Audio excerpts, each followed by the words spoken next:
હા, આજે મનરેગામાં કામ કરનારા કેટલાક એજન્સી જે છે એ જેમની તપાસ થઈ રહી છે. એટલે સ્વાભાવિક છે, જિલ્લાના સંસદ સભ્ય તરીકે મારે જાણવું જરૂરી છે. એટલે મેં એમને સામેથી બોલાયા, કામ કર્યું હતું અને હું જાણું પણ છે એમને. મેં બોલાયા અને રાજપીપળા કરજણ રેસ્ટ હાઉસમાં, સરકારી રેસ્ટ હાઉસ છે, કરજણ રેસ્ટ હાઉસ ને સરકારી રેસ્ટ હાઉસ છે ગુજરાત રાજ્ય સરકારનું. એમાં મેં એમના એક પ્રતિનિધિ હતા, એમને બોલાયા 1 મહિના પહેલા ને એમને પૂછ્યું, ભાઈ સાચી વાત તમે કહો, જે છે તે તમે કહો કે આ કઈ રીતના શું છે. મને બહુ સ્પષ્ટ કહ્યું કે એમણે આ બધું સેટિંગ ગાંધીનગર લેવલથી હોય છે. ગાંધીનગરમાં બેઠેલા ગ્રામ વિકાસ વિભાગના જે પણ જવાબદાર લોકો હોય, કમિશનર હોય કે પછી મંત્રી હોય, આ બધા લોકોનું બધાનું સેટિંગ હોય છે.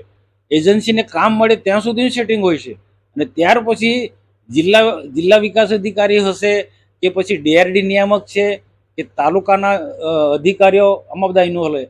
અને પદાધિકારીઓ પણ જે ચૂંટાયેલા પ્રતિનિધિઓ હોય, એમાં ધારાસભ્ય હોય કે જે પણ હોય, પાર્ટીના ઘણા બધા, દરેક પાર્ટીના લોકોને, બધા લોકોને આણે ફંડ આપ્યું, મને કીધું, મને યાદી બતાવી. એટલે આજે તપાસ, એટલે જ હું કહું કે તપાસ એવી રીતના થવી જોઈએ કે ઉચ્ચ કક્ષાની કમિટી બનાવે અને આખું એને પણ પૂછવું જોઈએ કે આમાં કોણ કોણ આમાં ઇન્વોલ્વ છે, કોને કોને એને ફંડ આપ્યું છે. શરૂઆત તો ગાંધીનગરથી કરે.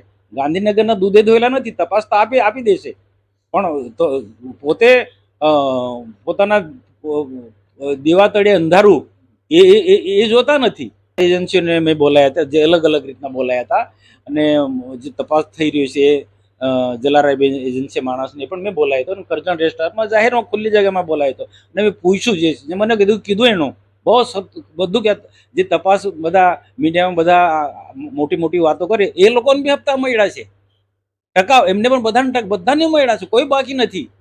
ભાજપ વાળો હોય, કોંગ્રેસ વાળો હોય, આમ આદમી પાર્ટી હોય કે બીજા કોઈ બી હોય, કોઈ બાકી નથી. એની પાસે આખી યાદી છે. એ તો એનો વિષય, મને તો કીધું, મને તો ખબર છે કોણ છે તે.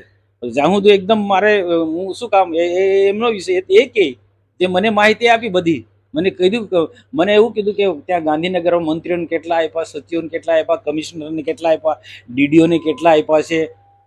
ભરૂચનો ડીડીઓ હોય કે પછી ડીઆરડી નિયામક હોય કે નર્મદાના કે પછી એને, અને બીજી એ પણ બાકી ગુજરાતમાં બાકીના બધા જિલ્લાઓમાં, પંચમહાલ દાહોદમાં પણ આ જ રહ્યું છે. ત્યાં એને એવું કીધું કે સ્વર્ણિમ જે એજન્સી છે એનો કેમ તપાસ થતો નથી. દાહોદ ને પંચમહાલ વિસ્તારની અંદર સ્વર્ણિમ, મહીસાગરની અંદર સ્વર્ણિમ એજન્સી જે કામો કર્યા એ પણ તપાસ થવું જોઈએ. એને મને વાત કરી. મેં કીધું તમે માંગો તપાસ. એમને કીધું તમે તપાસ માંગો, અમે સહયોગ કરીશું. એ સ્વર્ણિમ એજન્સી જેની હોય તેની, તો એના માટે એમને જ આરોપ મૂક્યો, અમારું એટલું તપાસ સ્વર્ણિમની કેમ થતી નથી. મેં કીધું એ તમે જ માંગો, લેખિતમાં માંગો તમે, એની પણ સરકાર તપાસ કરશે.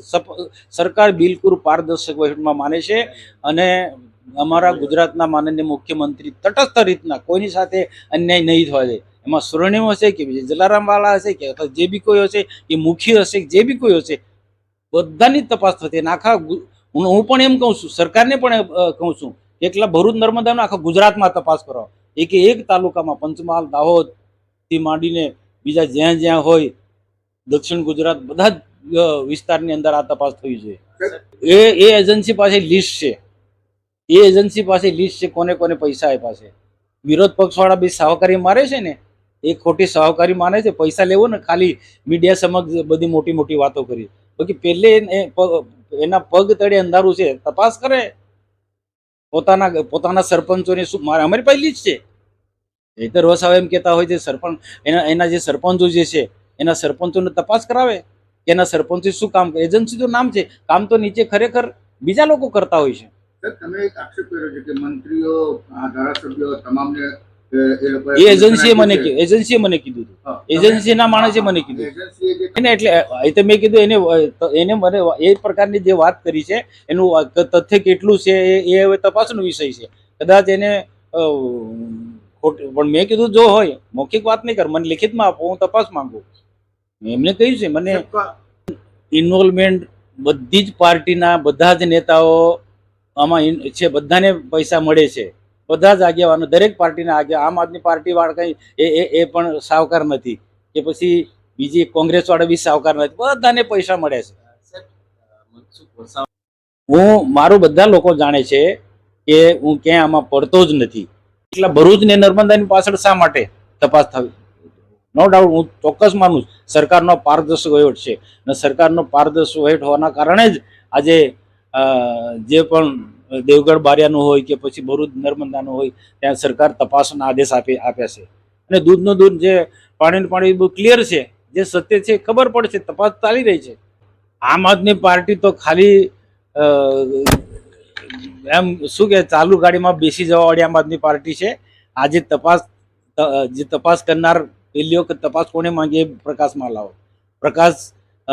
પ્રકાશમાં લાવે તો ખબર પડે. તપાસ માંગનાર પણ ભાજપના જ લોકો છે, બીજા કોઈ નહીં. સ્વાભાવિક છે, લોકશાહી છે. લોકશાહીમાં જેને યોગ્ય લાગ્યું એ આગેવાનો તપાસ માંગે.